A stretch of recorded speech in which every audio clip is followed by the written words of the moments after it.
Hi, I'm Tony Nichols, and welcome to Chamber Chat.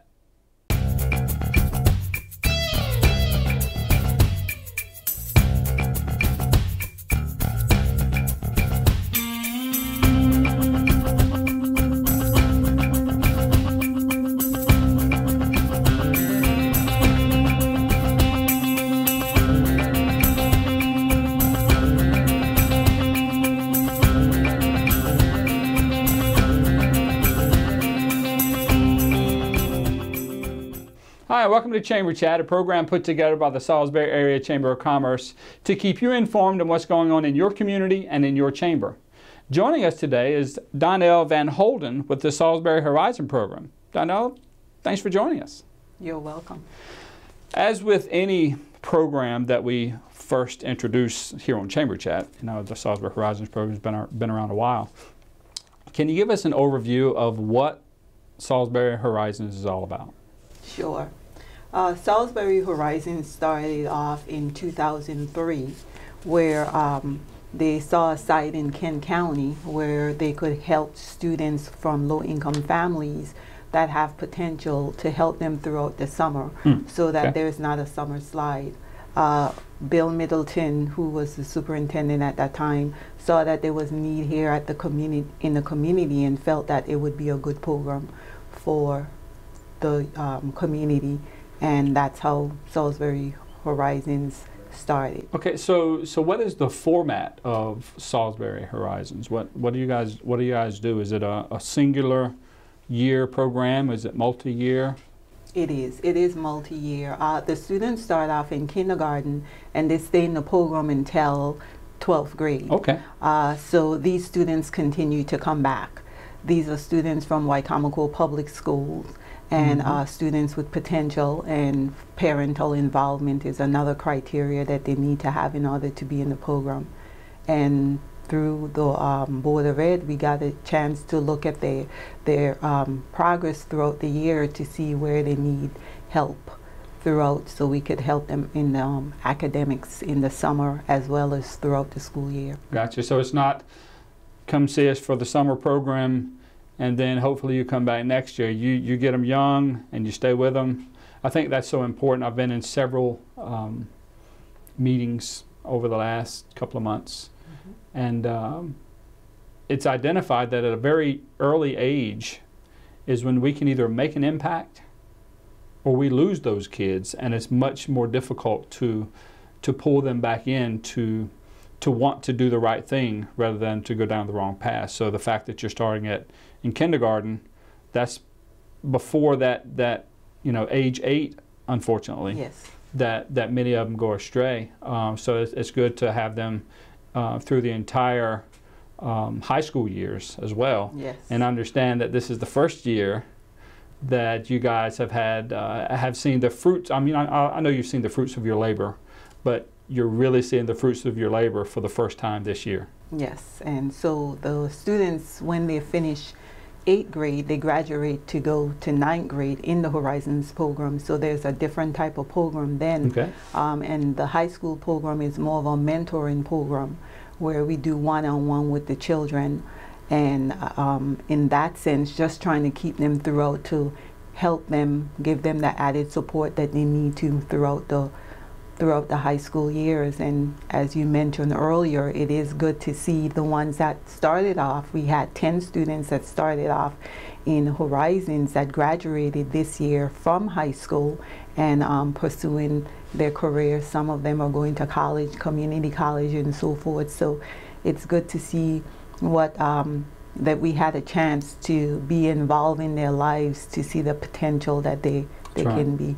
That's you can't put a dollar value on that. So many times we want to equate success with a monetary aspect, but when you can pour into someone and you give back, and many of the people that support Horizons are volunteers, to see that come to fruition.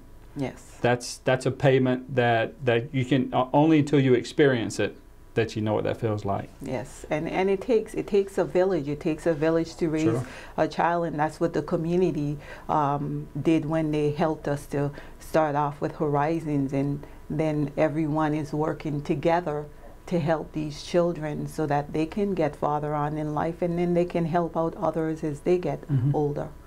So what's next? I understand that you guys are your name is no longer going to be the Horizons program at the Salisbury School. I mean, so what's the next step? Well, the Salisbury School has been a real great asset for us, with us having the students there for the last 13 years, and we will continue with them as well. But now we're also having a new site at Salisbury University, so now we'll just be called Salisbury Horizons with 2 different sites. Very good. So the new offices, how will this affect staff? Will you have to increase staff? I mean, with any kind of growth and change, obviously there are the perceived pains. How is that going to affect you guys? Yes, we will need a new staff for the new site at Salisbury University. The staff will still be there at the Salisbury School, but we will need a new staff. Right now we're looking for an executive director that would be full-time. Okay. At this time we have a part-time executive director, so we are searching for a director that would be able to go out and do fundraising to help with the 2 sites as well, where before it was just part-time. So we can find that information. You can find it at salisburyhorizons.org. Now you guys also going to have a new office? We do. And that ties into the fundraising, is why that jogged my memory there. Yes. So where's that office going to be? That office is on East Park Street over by the Community Foundation. Gotcha. Yes, so over there is where the new site is. That would, I'd probably, whatever staff, paid staff, that'll probably be their home. But so individuals and businesses throughout the community, how have you seen support thus far from individuals in the business community? Well, we've seen a lot of support. Of course, if we didn't have the support, we wouldn't have the program running. Even for the last 13 years, there are many different people out in the community who have donated to Horizon, since it's a nonprofit organization, to help us continue to keep growing. So the community has been really well with that. We also had on Facebook where we were trying to raise some money, and we raised over $34,000 to help to go towards the new site as well. But the community has been very helpful, and we're fortunate. Well, I would think that there are certainly organizations that help with funding. There are probably some grant monies out there that you can get. So, but it sounds like this program, as well as many other programs in the area, is really dependent upon those individuals and businesses to step up, or else we would lose a valuable program like this. Yes, and a lot of times when you just speak about the program, it gives you an idea, but the real effect is when you come in and you see the program running throughout those 6 weeks throughout the summer, then you capture more of what the program has to offer. But you can check on Facebook. We're on Facebook, where you could follow us there just to see what's going on, and we also have the website Salisbury Horizons. But feel free anytime that they want to come in and speak with one of us or get a tour throughout the summer to let us, so they can find out a little bit more about the program. Fantastic. That was what I was going to try to get to end this particular segment. So go to your website or hit you on Facebook to find out more. Because with organizations like this, there can never be too much support, and it's such a valuable program. We need to keep it around. Certainly do. Donnell, thanks for stopping in on Chamber Chat. You're welcome. Thanks for having me. We'd like to give you an opportunity now to take a look at some of the upcoming events with the Salisbury Area Chamber of Commerce.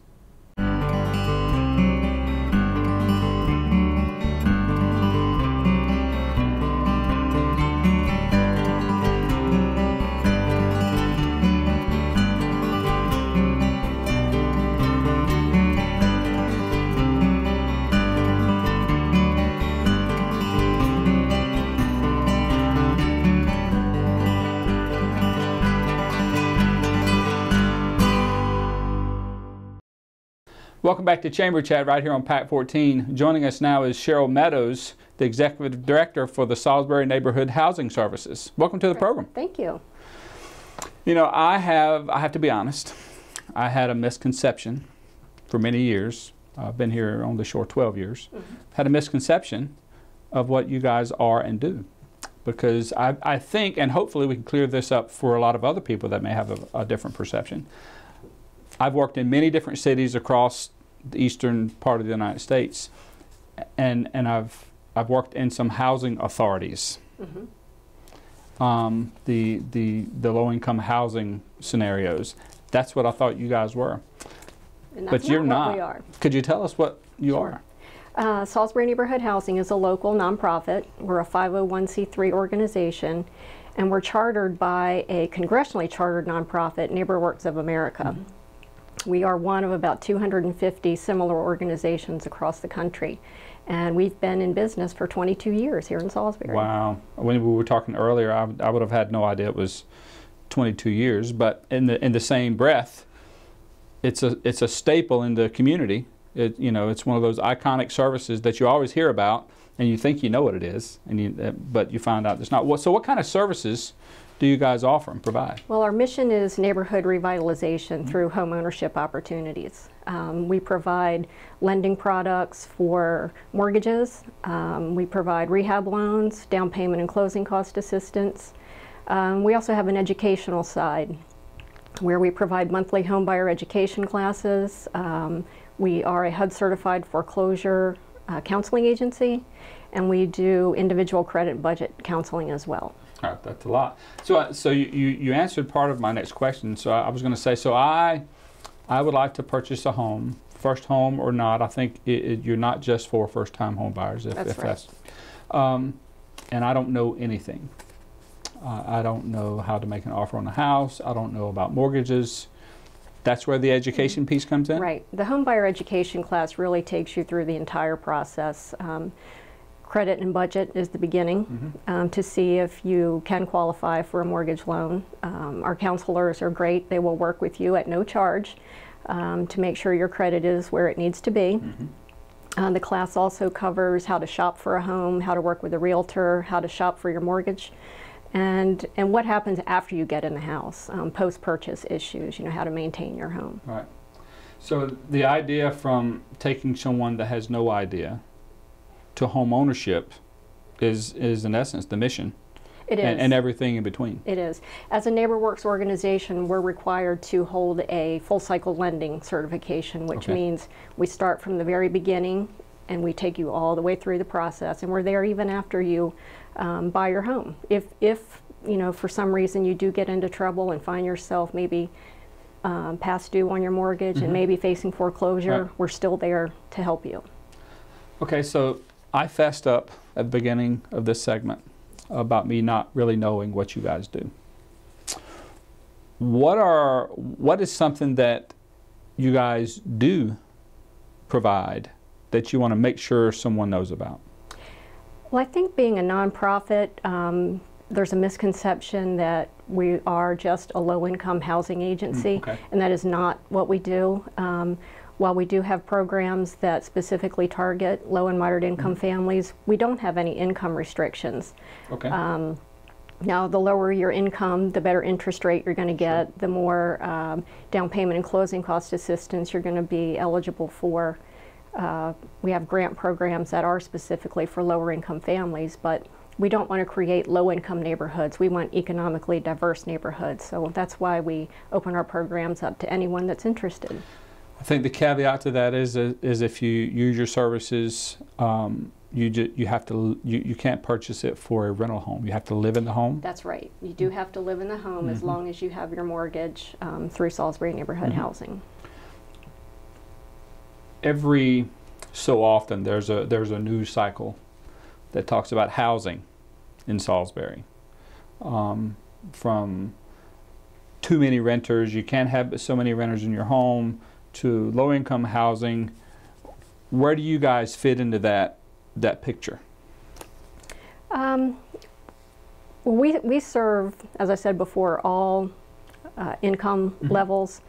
So you know, for lower income people or for people who have never owned a home before who don't know what they're doing, we're there to help you get through that. We're somewhere in between Habitat's clientele and then a conventional mortgage. All right. So I mean, and that's a pretty broad spectrum. It is, quite frankly. It's so to your point of not having income restrictions that would, from those traditional lenders, from Habitat's clientele. That's a pretty broad stroke there.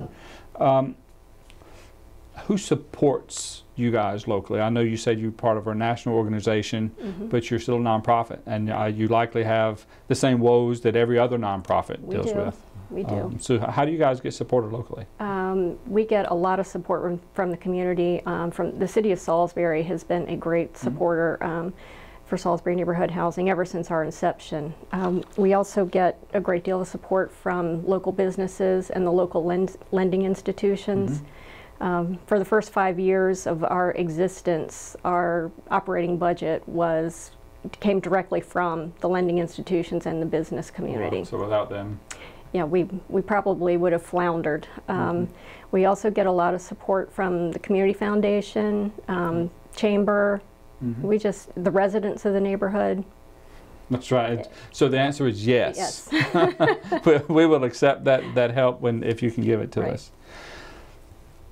Visiting your website, it's quite an involved website. There's a lot of information on your website, you know, and I'm leading into where can we go to find out more. But the website in and of itself, what can you actually do, or what information is housed in that website? Because there's a lot of stuff. There is a lot of information. For an organization of our size, we have a lot of programs and services that are available. You can find information about signing up for any of our classes, about the credit and budget programs that we offer. You can find out all the loan products that we have. We also have a Facebook page, a Twitter page, a new blog. We recently hired a new communications and special events coordinator, Allison Poulter, who has just been great at getting our name out there. And she is good at that. She is. She is. So she tells me we're going to be all over the place now. So. Well, you're on Chamber Chat. We are. We're on Chamber Chat. There's the pinnacle. You start at the pinnacle. So if I would like more information, I need to come in and talk with you guys. Can I do that through the website? Do I make a telephone call? How do I connect with you guys to get in and sit down and talk with you? You can send us a message through the website. You can send us a message on the Facebook page. You can call our office or just stop by. Cheryl Meadows, thanks for joining us with the Salisbury Neighborhood Housing Services. Thank you. Look forward to seeing you all over the place. We'd like to give you the opportunity now to take another look at the upcoming events with the Salisbury Area Chamber of Commerce.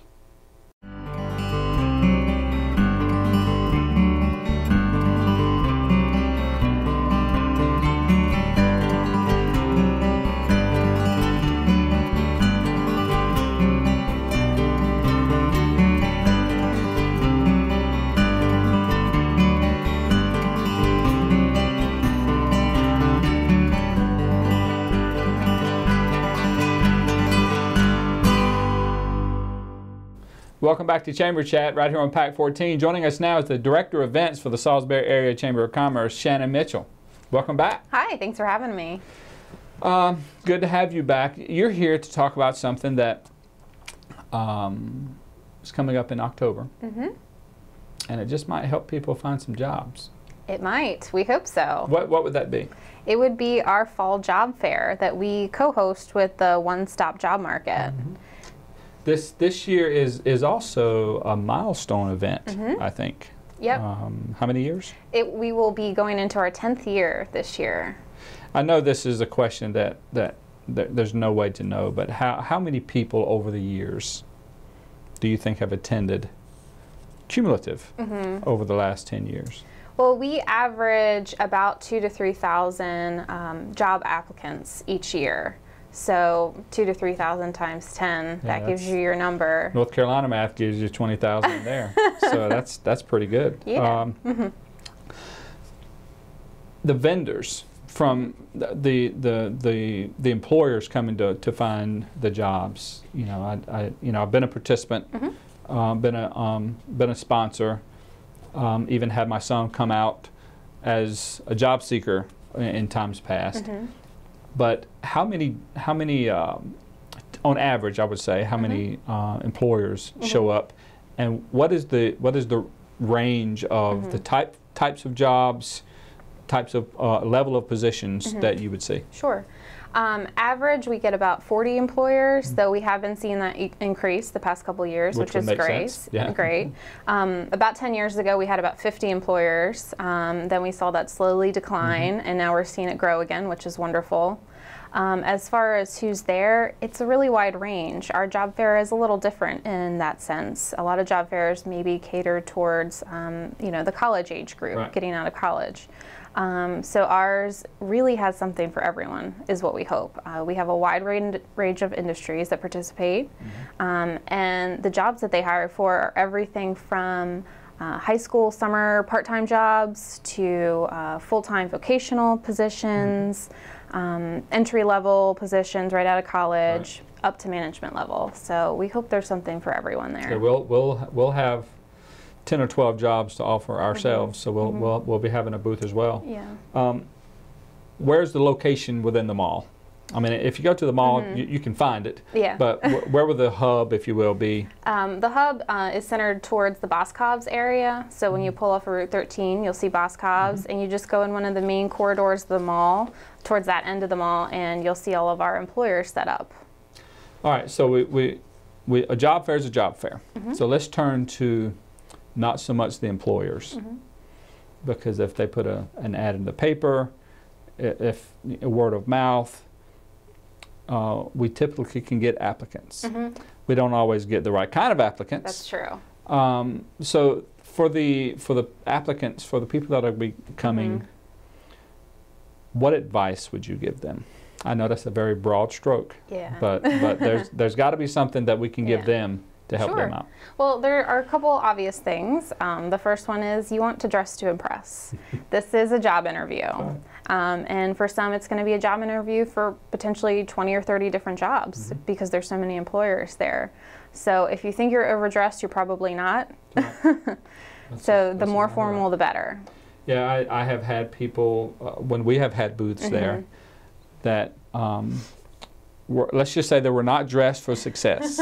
Exactly. And that's the first thing that jumped off the page is even if it's a $10 an hour job.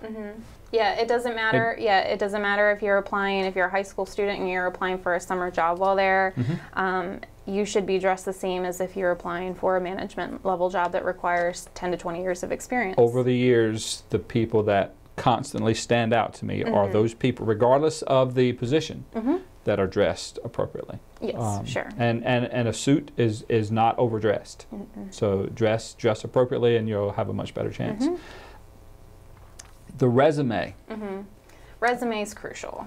Resume is absolutely crucial. And I understand the resume doctor is going to be on scene. There will be. Again, there will be a resume doctor. To repair and bring back to life those. So the resume doctor will be there mainly if you're not quite ready to start applying for jobs, but you need help getting your resume ready to get out there and start applying. So you can bring your resume there. Even if you don't have one, they can help you put one together. There will be multiple people there to help. It's all free, and they'll help you fine-tune what you need to include on your resume in applying for jobs in the future.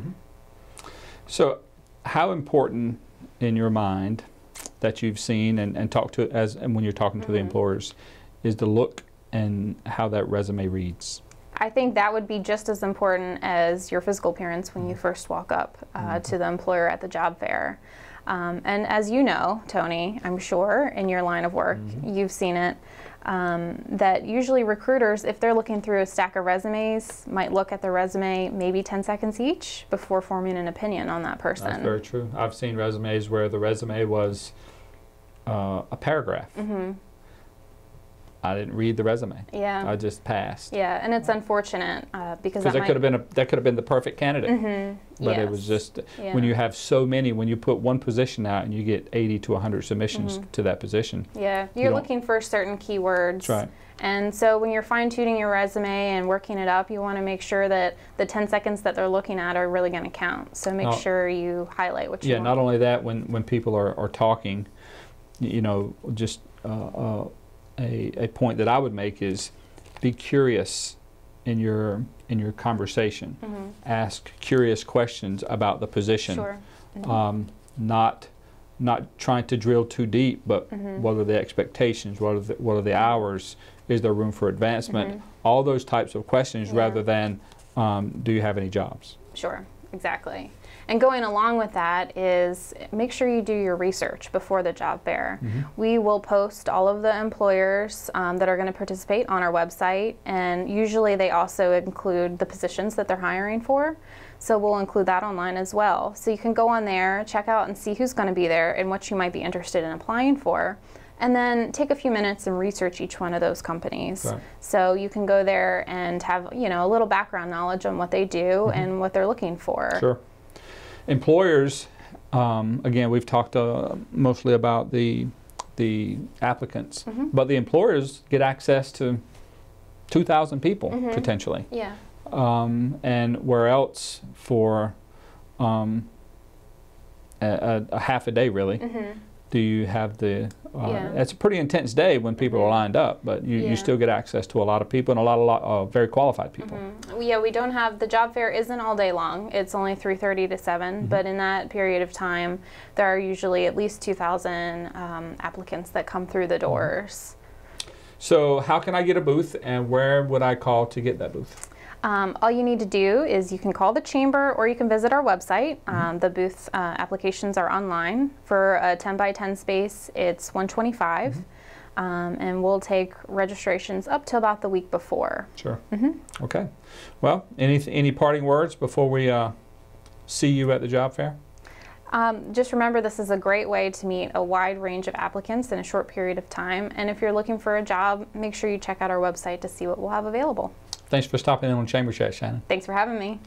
We'd like to thank you as well for joining us on this edition of Chamber Chat. If you've missed any part of this edition or you'd like to view previous editions, you can visit PAC 14's website and utilize their on-demand feature, or you can visit the Chamber's YouTube page and catch all the action of previous editions. That's about all the time we have for this edition of Chamber Chat. My name's Tony Nichols, encouraging you to make a difference.